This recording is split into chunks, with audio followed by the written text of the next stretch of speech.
Does this count as a curl right in the middle of my forehead? Not really made of sugar and spice, though. Hi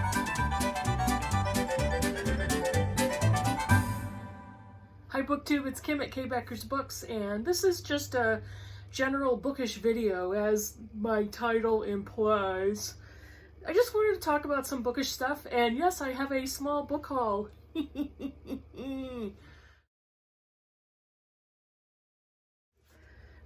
I am a huge fan of Larry McMurtry, and one of my favorite books of all time is Lonesome Dove. And I know that Greg from Supposedly Fun recently finished that book, but he also really loved and recommended Charles Portis's True Grit. When I do this, they look tiny, but the book isn't that small. So I'm gonna do this. Charles Portis, True Grit. And this was made into a movie twice. Let's see, once in 1968 with, what's his name? John Wayne. Whatever. And another time in 2010 with, Jeff Bridges. Holy cow, my memory is just shot.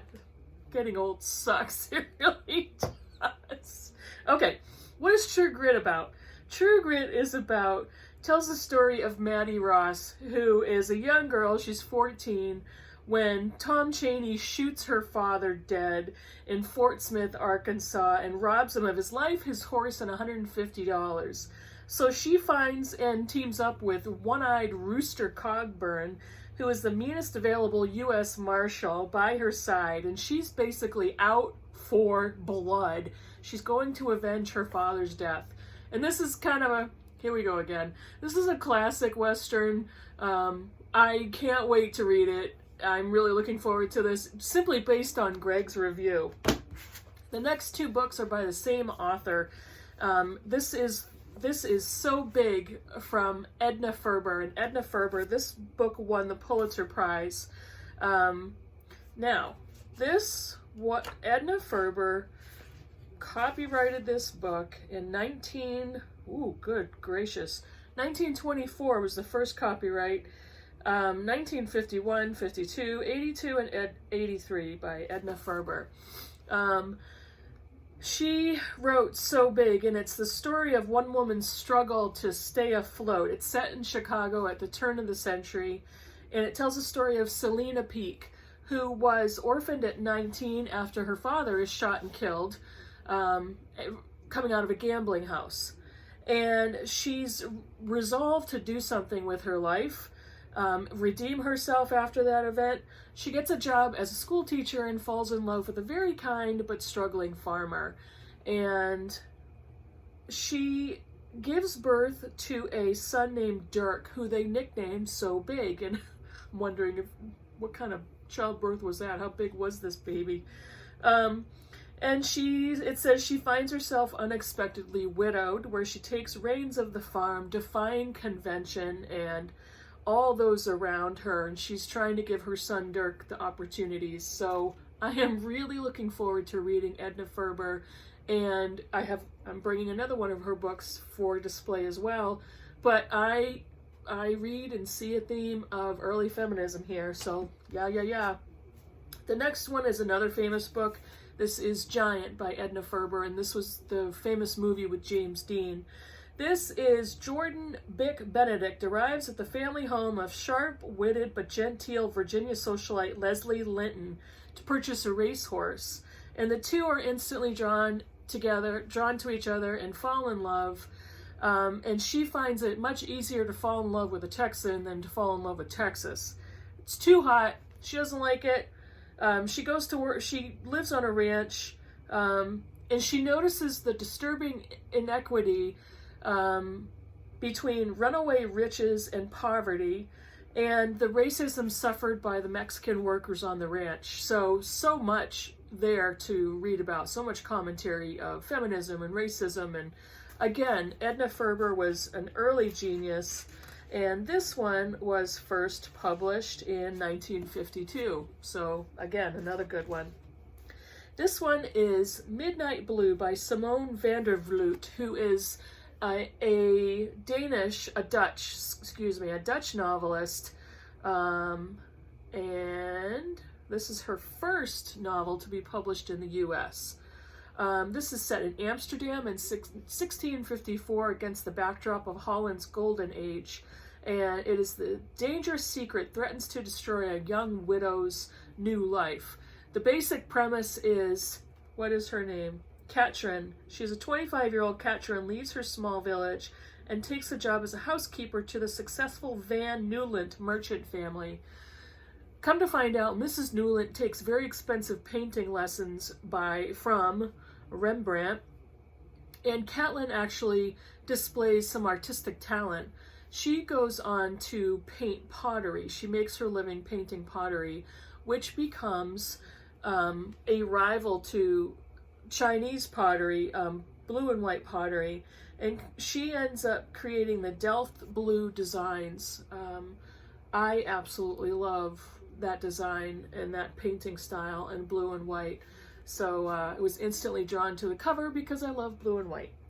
Now, when we talk about covers, let's just give book love to my favorite, gold foil.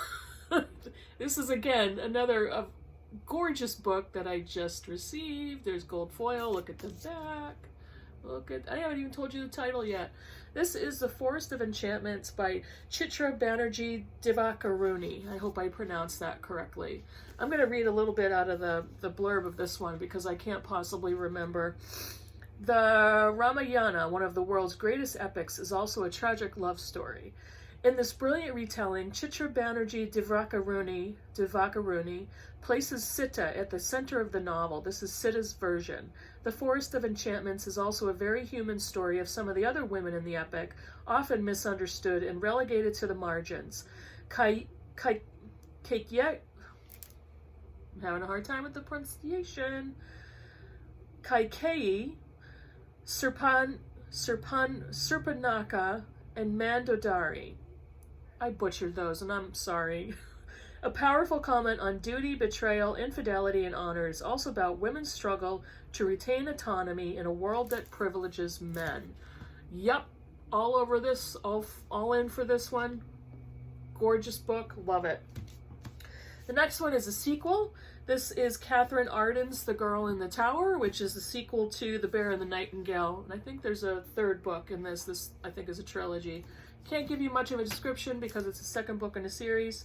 But this is The Bear and the Nightingale is Catherine Arden's enchanting first novel, introduced us to the irresistible heroine, Vasilisa. She's grown up at the edge of a Russian wilderness where snowdrifts reach the caves of her family's wooden house, and there is truth in the fairy tales told around the fire. I love fantasy.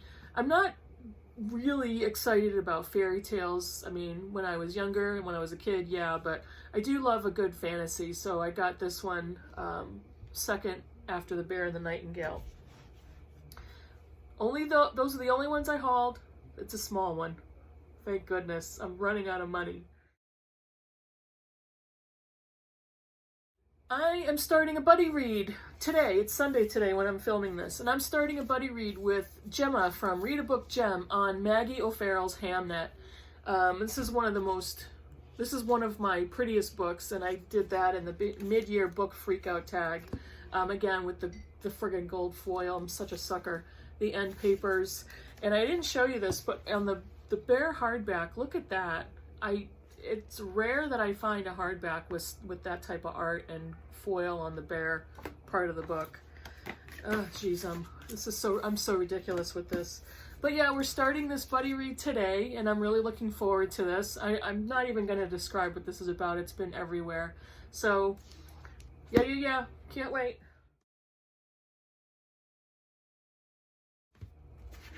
And the last little bookish topic is Karen Evans on her channel. I'm going to link these channels below. Karen Evans is starting a read-along for literally almost the next year until I think the spring or summer next year. And we're going to be reading These Truths by Jill Lepore. Look at this. This is a history book. Jill Lepore is a David Woods Kemper, 41, professor of American history at Harvard University and staff writer at The New Yorker. Yes, yes, yes. Karen has a whole schedule as to how many pages we're going to read each few months, and she's got reading prompts along with that. And again, I'm going to put the link to her video below, and you'll be able to tag along if you want to. She's on Voxer. She's asking if anybody is interested in the read along. Send her a Voxer message. And so I'm all in. I just hauled this. I should have just had it in my book haul section as well, but I just hauled this and I just got it the other day. Now here's something embarrassing. It's really embarrassing. I bought 2 books from Books A Million online and totally forgot about them. I got them in the mail. What's today? Sunday. I got them in the mail on Friday, I think. I forgot I ordered them, and this was one of them. I'm not even gonna... I think the other one was stamped from the beginning. How do you forget that you bought some friggin' books? How do I forget that I spent money? That's scary, along with embarrassing, but it's scary. My budget has taken a giant dinger. So, I'm going to be doing this read along with Karen Evans. I'm really excited about this one because I'm really excited to learn different historical perspective, especially written by a woman with that type of expertise and resume behind her. Yep, I'm really looking forward to this. So, that's all the bookish stuff I've got today.